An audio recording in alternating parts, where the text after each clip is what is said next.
الحمد لله رب العالمين والصلاة والسلام على خاتم النبيين وعلى آله وصحبه أجمعين أما بعد فأعوذ بالله من الشيطان الرجيم بسم الله الرحمن الرحيم قال الله تعالى في سورة البقرة وآمنوا بما أنزلت مصدقا لما معكم ولا تكونوا أول كافر به ولا تشتروا بآياتي ثمنا قليلا وإياي فاتقون. Translation: and believe in that book which I revealed, confirming the book which was already revealed with you, and be not the first to disbelieve, and do not sell my revealed verses for a small price, and fear me to be pious.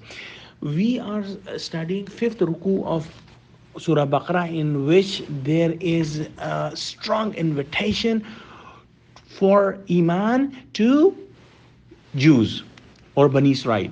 And in this ayah, Allah subhanahu wa ta'ala says that believe in the book which I revealed to Muhammad sallallahu alaihi wasallam, that is Quran, and that book that you have already has the information and has the prediction of Quran. And we have seen that in Bible, in Old Testament book of Deuteronomy chapter 18 verse 18 and 19, it is still, even today, it is clearly written about the prediction of Prophet Muhammad and sallallahu alaihi wasallam in Quran. So Allah subhanahu wa ta'ala says in this ayah that not and be not the first to disbelieve. But we have seen that the mushrikeen in Makkah had disbelieved in Quran even before Jews. But we should understand the difference, because the polytheists of Makkah, the mushrikeen in Makkah, were illiterate people.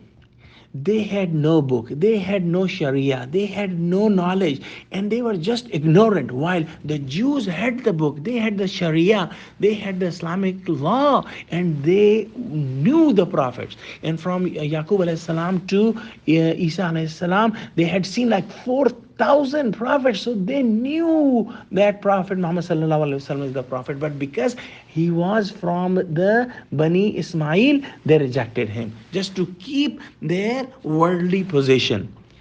And that's why they sold the revealed verses of Bible, of Torah, that were there, and they rejected Prophet Muhammad sallallahu alaihi wasallam. And Allah says, and fear me to be pious. Next ayah, وَلَا تَلْبِسُوا الْحَقَّ بِالْبَاطِلِ وَلَا تَكْتُمُوا الْحَقَّ وَأَنْتُمْ تَعْلَمُونَ. Do not mix truth with falsehood, and nor hide the truth knowingly.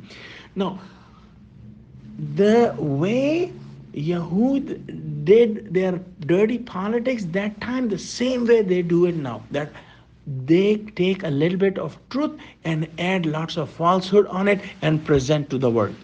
And they are doing the same thing even today, and Allah subhanahu wa ta'ala is commanding them not to do that. And also, do not hide the truth knowingly. وَأَنْتُمْ تَعْلَمُونَ. And you know that the human heart knows when they are doing any cheating like this. In the next ayah, وَأَقِيمُوا الصَّلَاةَ وَآتُوا الزَّكَاةَ وَارْكَعُوا مَعَ الرَّاكِعِينَ. And establish salah, prayers, pay zakah, charity, and bow with those who bow in worship.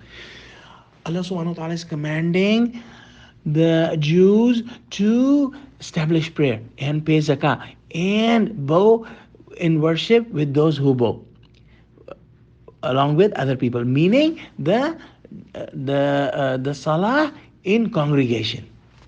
Next ayah, أَتَعْمُرُونَ النَّاسَ بِالْبِرِّ وَتَنْسَوْنَ أَنفُسَكُمْ وَأَنْتُمْ تَتْلُونَ الْكِتَابَ أَفَلَا تَعْقِلُونَ. Would you order other people to be righteous and you forget it yourself, although you recite the book? Do you not have the sense to understand? Here Allah subhanahu wa ta'ala is saying a very important thing, that if you are asking someone or ordering someone to be righteous, you have to be righteous yourself first. Otherwise, just saying with your tongue will not count, will not be beneficial for you. And this is for us to understand all these things, to apply all these things on us. And we also read the Quran. And Allah subhanahu wa ta'ala says that don't you have the sense to understand? Oh Allah, give us sense to understand. Wa akhiru da'wana alhamdulillahi rabbil alameen. Wassalamu alaikum wa rahmatullahi wa barakatuhu.